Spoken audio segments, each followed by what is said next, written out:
And what is happening that we are back here with the interviews and lots of friends that we are meeting here at the Testing United Conference 2024, reporting from Vienna, Austria.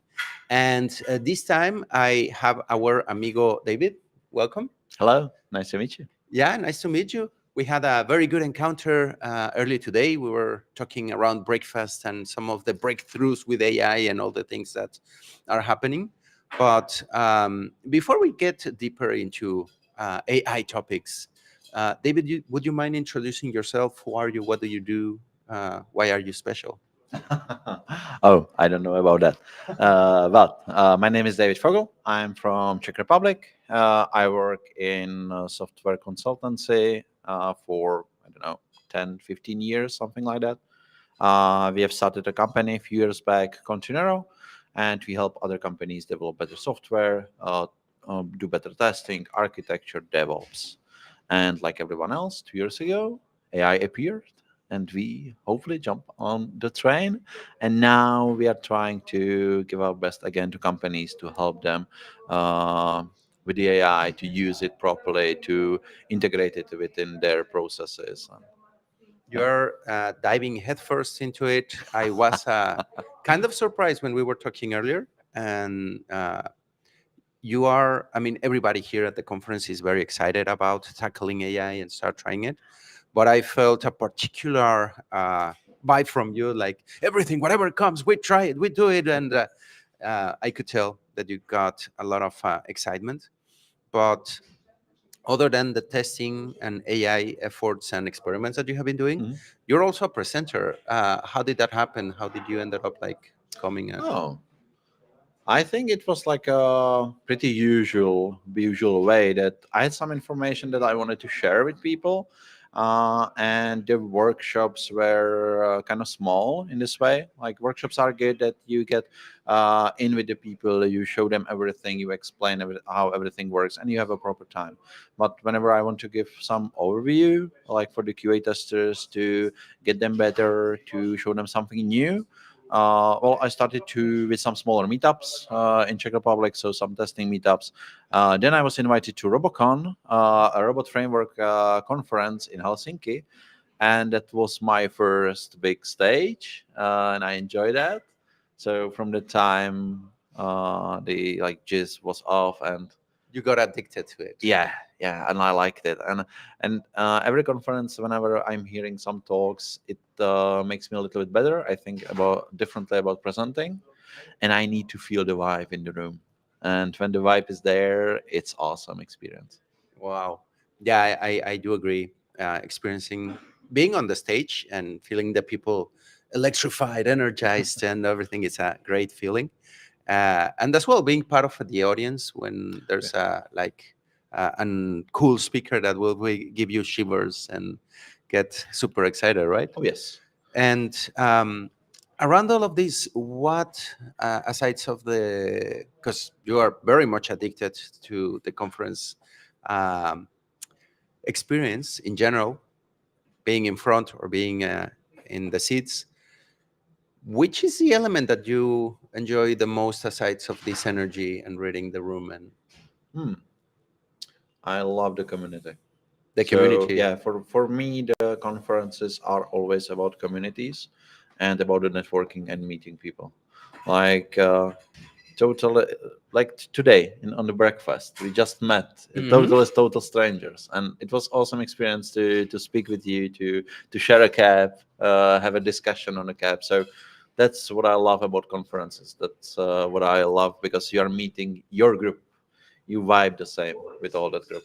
You develop new friendships, and it was funny because that's real. In the morning, we were like, "How about your family? How is the experience?" And like this and that, and we were not talking about testing or AI afterwards. I mean, in the breakfast, yeah, we were kind of like going super nerd about it. But speaking of, how was your experience with these first encounters with AI? Hmm. And why it got you so excited that, oh my God, I got to get to the bottom of it and keep digging because we need to keep digging. We'll get into that in a moment. But Well, in my core, I'm a geek, so I was always about the new technologies, the new cool stuff, and also I'm a tester and automation, so I'm lazy. I'm whenever there is something at home, I try to automate it. If I have to do it twice or three times, nah, I don't want to do that. So I'm searching for those solutions, and the AI opened a completely new door how to interact, how to get information. And when I saw that now I can use, for example, AI in the real world, I think I didn't show you, but I have those Ray-Ban Meta glasses with the AI No integrated, way. and that's so cool that you can get the technology into your wearables and have it on your go. I mean, I my first experience with that, and I have to say I got addicted, is this.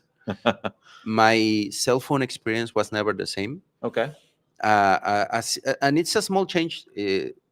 The first ones didn't have AI. I think the new ones already have Mhm. some features, but super silly.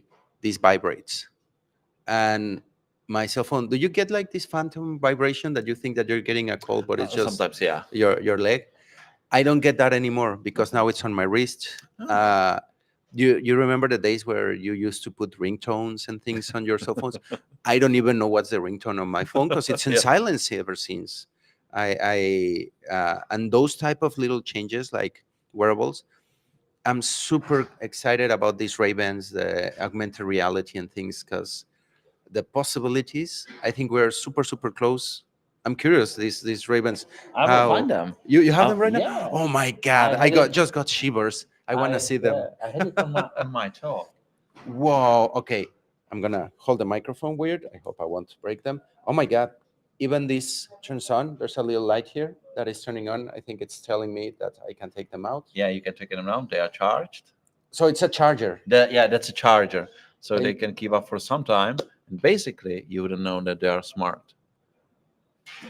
yeah, because it's a regular case.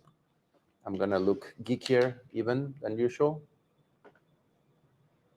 And they look nice on you. I hear noises. I hear they are being active. Oh, Oh they sync yeah. with the phone, and I look even geekier. Yeah, I like them. And you can use Hey Meta and ask it questions. Hey Meta, how do you say hello in Spanish? Oh, nice. He's talking to me. Let's say hola.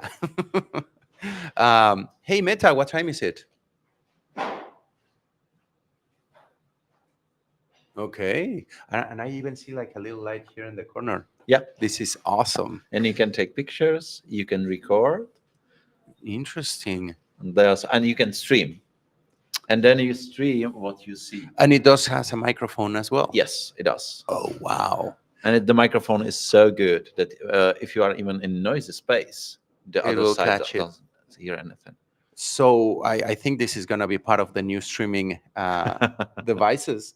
But well, I'm very much going to want to play a little bit more with the glasses after. Let me get the special grip because and, I, this is driving me crazy. and actually, I'm getting new glasses now. I'm waiting for them because There are new ones, there right? are I new saw. ones, not from Meta, but from Even Realities, Uh-huh.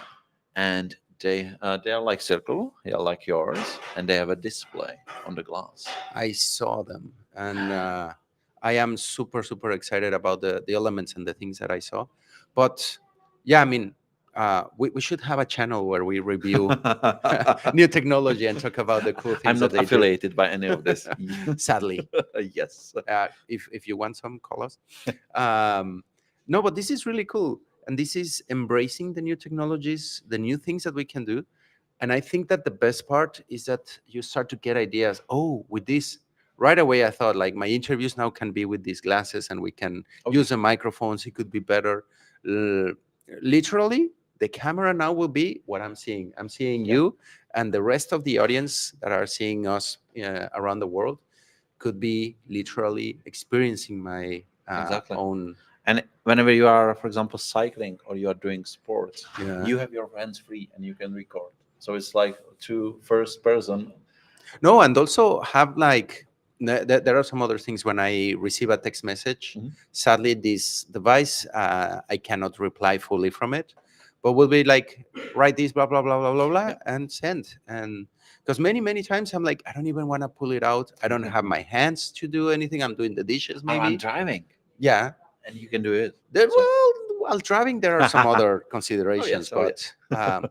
and I feel that mixing all this new technology with what AI is bringing, it's gonna, oh my God, the possibilities. And I'm sure that you are gonna be well, you already did, talking a little bit about that. Do you mind sharing a little bit what was your talk about? Oh sure. It happened like a few minutes earlier, right? 1 hour, Yeah, yeah, one yeah. hour Like one ago. hour ago. David was talking about integrating AI into automated testing strategies and insights. Yes.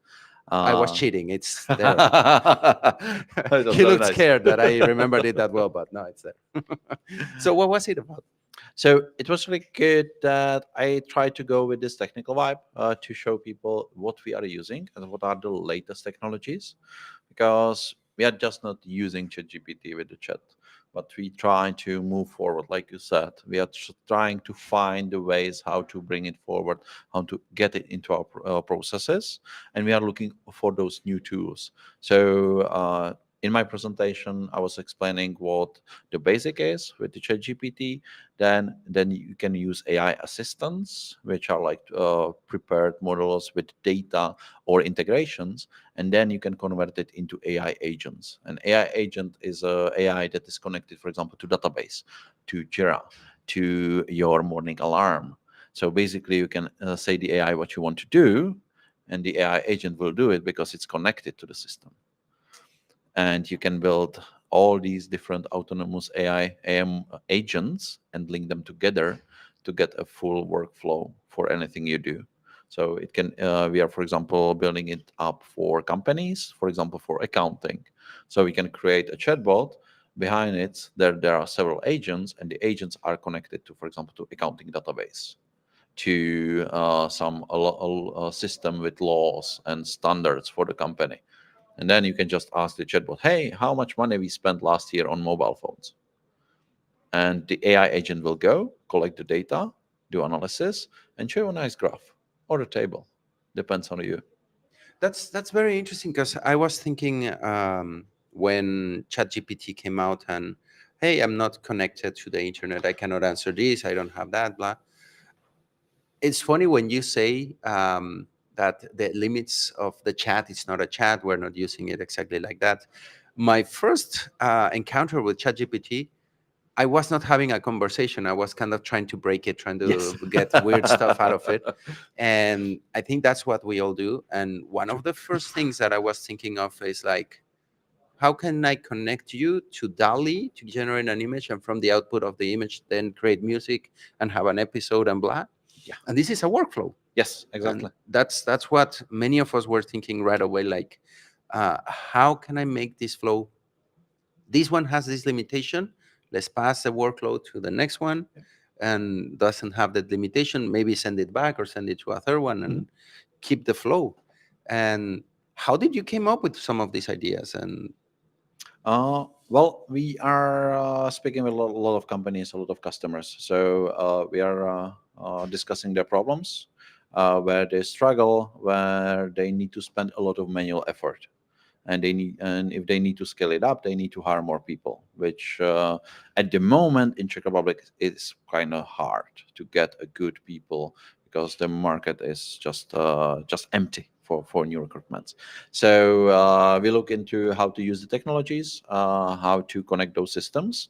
So basically it comes from the need of our customers, but also from our end, because we are really looking for like all those newspapers, we are looking for LinkedIn. Whenever OpenAI posts something, we are already on that and we are trying that. So I was also showing to the audience 1 month ago, OpenAI released experimental system how to orchestrate these agents, and we already hopped on it and tried it within our system, and we found it really useful. And there were some cool ideas that we can also bring somewhere else. it's and it's part of what we were talking earlier today. Didn't want to spoil it earlier, but um, that what you mentioned a month ago, you were talking about this new thing that 2 months ago didn't exist, Yep. that we couldn't do, or that it was kind of clunkier. And it's amazing the speed of evolution that we're seeing in AI A little bit lately. scary, but yeah. Because we were even joking that, hey, as a presenter, some conference organizers tell you like 2 months in advance, can you send the slides and have them ready? But in those 2 months, a lot can happen in AI. Yes. A lot of new releases. GitHub had the new thing here. ChatGPT had the new thing there. Now Adobe comes with this thing, and in many places you connect them all together. But the pace of the change and evolution, it's getting crazy, almost scary, right? It does. It does. I think we were speaking about it that I did post podcast in February. It got released in March, and it was already outdated by that time. So yeah, it's moving really fast, and it's hard to keep up. And definitely, when I'm speaking with some of the QAs, I fully understand that they are not in deep knowledge about the AI because it's just moving so fast, and you can't always keep up with all those technologies.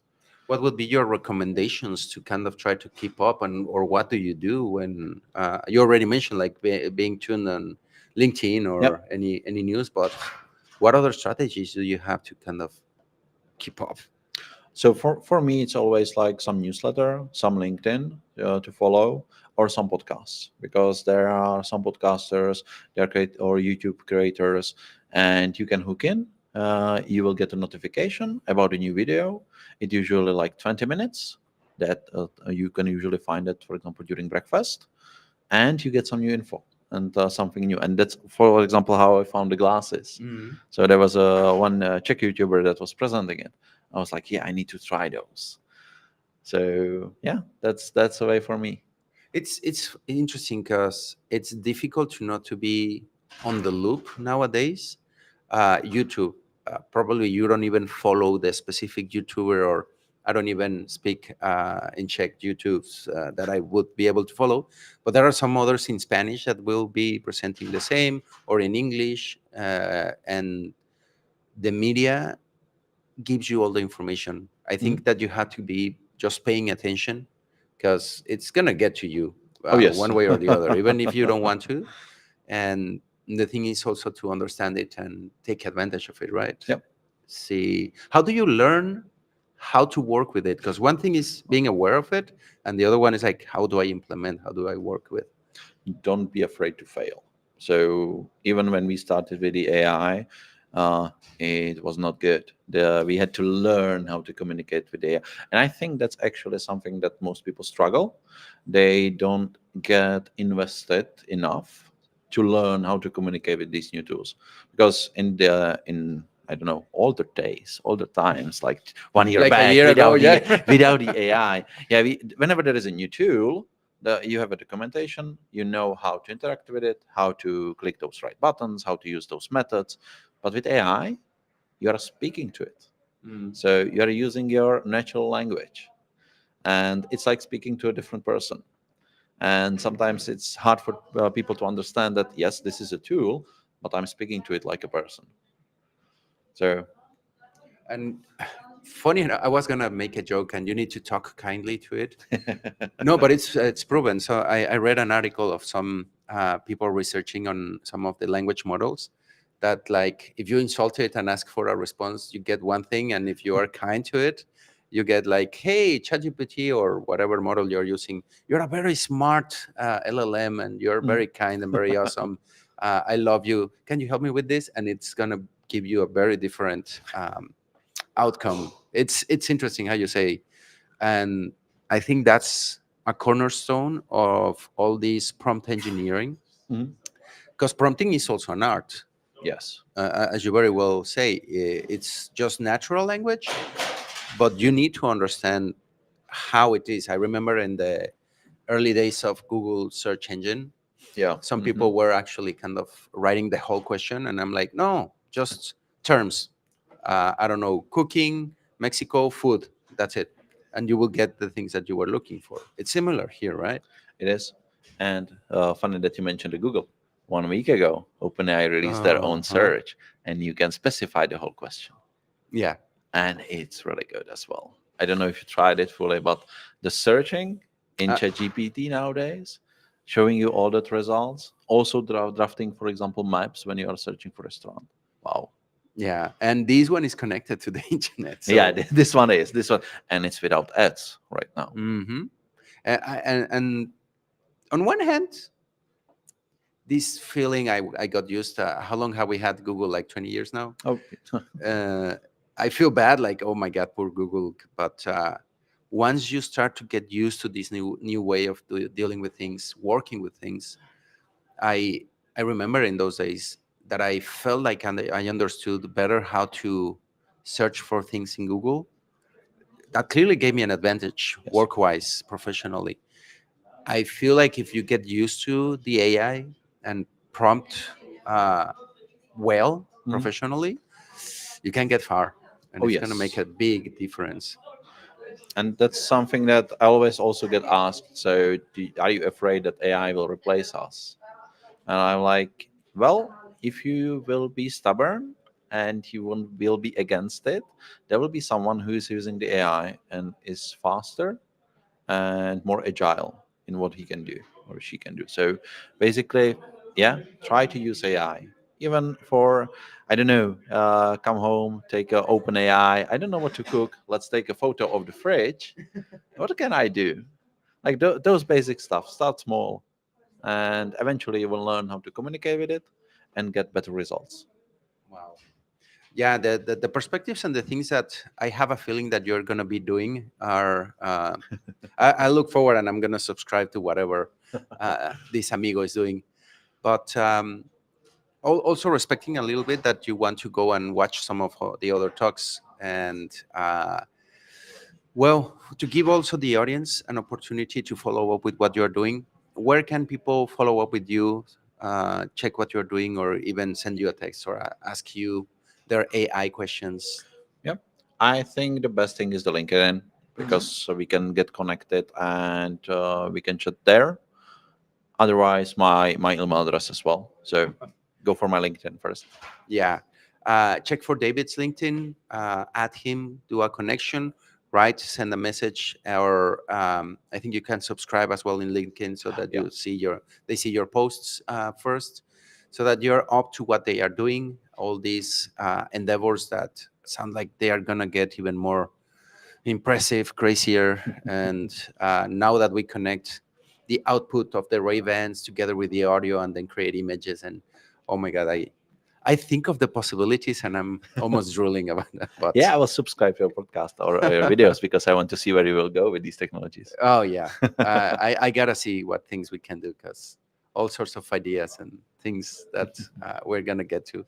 But David, thank you very much for coming and sharing a little bit of the experience. Yeah, thank you for the conversation. It was really nice. It has been super exciting. I look forward to what else is gonna be coming, and I'm a tiny bit scared, but it's super fast, super much. But let's see. Um, well, everybody, there you have it. Many, many more presenters and awesome people that we are meeting here at the Testing United conference here in Vienna. Accidents, breakfast. This is part of the awesome elements that you are going to experience when you come to these conferences, these events. You'll be able to randomly meet these awesome people and start just conversations at breakfast with some good, I don't know what we were having, coffee and bread Coffee, and yeah, yeah, some good food. So, uh, well, stay tuned because we are not done yet. Testing United 2024 in Vienna, Austria is still happening, and we still have some coffee in our veins. So let's keep running. Thank you very much, David. Thank you. How do you say goodbye in Czech? Nashledanou. I'm not going to try. Adios, everybody. Bye. Take care. Well, stay tuned.